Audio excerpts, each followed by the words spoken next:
தனியாக எடுக்கும்போது நல்லா தான் இருக்கு. என்னோட கம்பேர் பண்ணும்போது தான் கொஞ்சம் டவுனாக தெரியுது.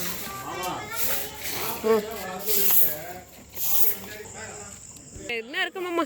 இல்லைங்க மாமா.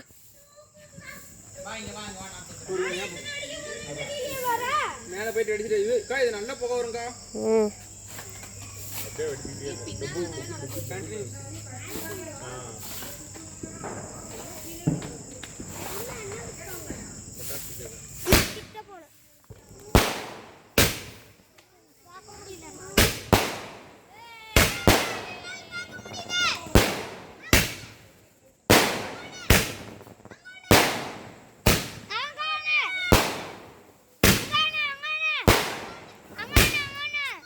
அப்பா